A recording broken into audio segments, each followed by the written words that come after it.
Okay, so welcome back to another video. In this video, we're going to be doing a review on the LG xboom Grab, which I have in front of me here.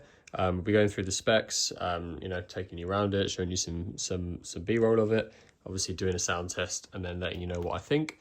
This is one of 3 new LG speakers, which are kind of co-developed with will.i.am. So there'll be this one, the xboom Bounce, and then the Stage 301. I could compare this to the xboom Bounce, although they are quite different speakers, both in price and size and design and everything. So maybe let me know if you want to see that. But yeah, this is the Grab. So it retails for £130 off of the LG website at the moment. Spec wise, it's a 2.1 channel, so it's 20 watt plus 10 watt. That is obviously the 20 watt is from an 80 by 45mm woofer, and then the 10 watt is the tweeter, which is 16mm. That's a dome tweeter by Peerless, which is like a Danish audio company. I haven't personally heard anything or experienced anything from them before, but they seem to be a big name, so I'm sure that's a good thing in some way. And then we've got 2 passive radiators on the on either end, kind of similar to a JBL design, along with this kind of nice light bar at the bottom here, which looks quite nice. Obviously, you've got this strap design. You can take these straps off and hang it around your shoulder or off your bag, use it as a hand or whatever you want, which is quite nice. That it's a nice design, and it's quite a convenient way to carry them around, is that they just kind of strap on the side of the speaker. So I do like that. It's a nice that's a nice utilization of the space.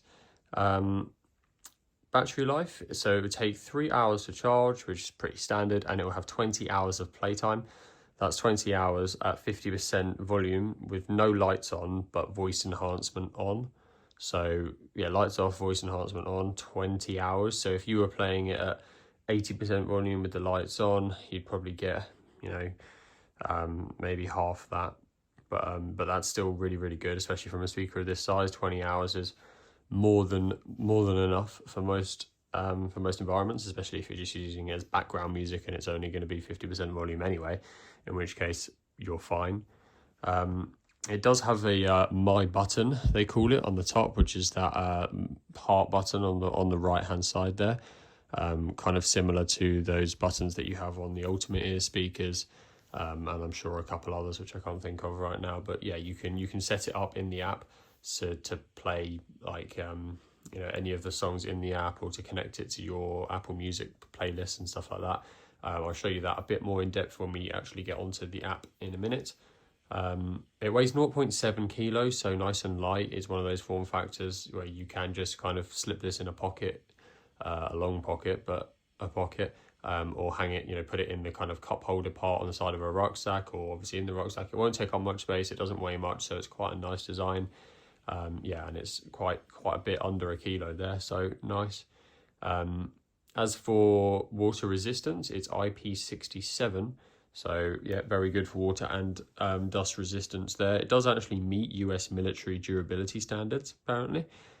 So you really shouldn't have any problem with durability of this, dropping it, taking it outside, getting it wet or dusty, whatever.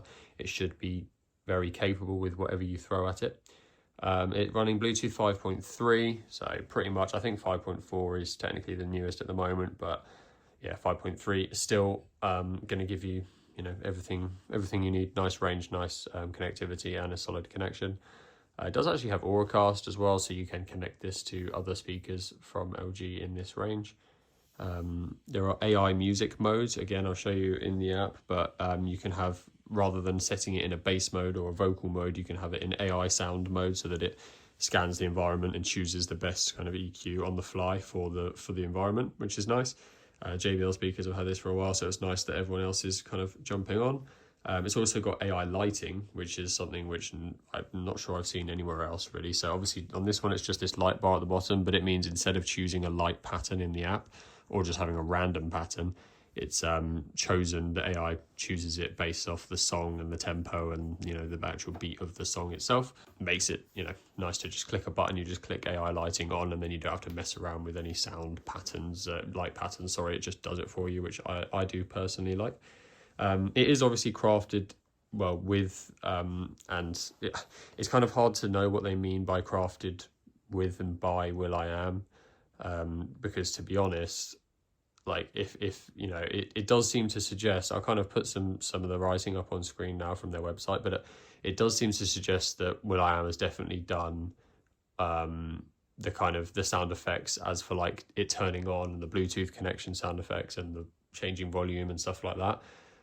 But there is another part which suggests that this speaker has actually been tuned and kind of you know, designed by will.i.am, is what it does kind of suggest. And I mean, obviously everyone's got their own opinions on this, but I don't actually think that's a good thing, really, necessarily anyway. I mean, it's not necessarily either, but I don't think it's something that you should immediately be like, oh, that's cool, because will.i.am is an artist, not a you know, a device, you know, a speaker producer or tuner or anything like that. So I think, to be honest, I would have rather had the LG xboom team do that rather than an artist, you know, a lyricist basically. So it's a bit of a, you know, it doesn't necessarily mean anything. That's just my take on it. You know, when you read something saying that the speaker's been tuned by will.i.am, you're thinking, firstly, how true even is that? But also, I kind of hope it's not, because I don't want the speaker being tuned and the software being designed by someone who's, you know, that is just not his area of expertise. So yeah, we'll get on to how that maybe has actually affected the sound after the sound test. But I'll just take you through the app, because nice to see. The LG app is pretty decent, as you know, better than quite a few others. So it would be nice to kind of show you around it. We've got main screen at the front. This is on a tablet, so it looks slightly big and there's a lot of empty space. Obviously on a phone it would look a bit different, but yeah, you've got a picture of the speaker at the top with the battery percentage. You've got the party link button, so you could connect it to other speakers in a multi or dual mode depending on what type of speakers they were. You've got the sound effects option, which I was speaking about, where you can choose which sound effects you've got it on. You've got standard, bass boost, voice enhance, AI sound, or obviously a custom EQ. I'm going to leave it on AI sound because you might as well have it on that the whole time. Obviously got the volume on there as well. That's set up at 80% volume, ready for our sound test. And then up at the top right, we've got lighting options. So obviously you've got lighting on, and then if you turn AI lighting off, you can choose the pattern and the color and the different modes. But I'm quite happy to just leave it on AI lighting and let it, you know, just let it decide by itself, because that takes all the kind of mental strain off me. I don't like having to choose the pattern and color and this and that. I'd rather it just did it itself. You've got the My Button settings up here, so you have to give permission to that, and then go away. But then you can have set up your favorite audio content and lighting, and then when you press the button it will all kind of set up. So you can have playlists from Apple Music or healing therapy stuff, which is the like the built-in sound stuff. So if you go to contents at the bottom right, you've got this healing therapy stuff. You've got a My Music section, which is obviously for downloaded music, and then you've got Auracast, so that you could search and pair with speakers that way. So yeah, okay, not a whole lot in the app, but it is a nice looking app and it does what it says on the tin. So I think it's time to do the sound test. We'll be doing royalty at 80% volume, and then we will speak about the sound afterwards.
Okay, sweet.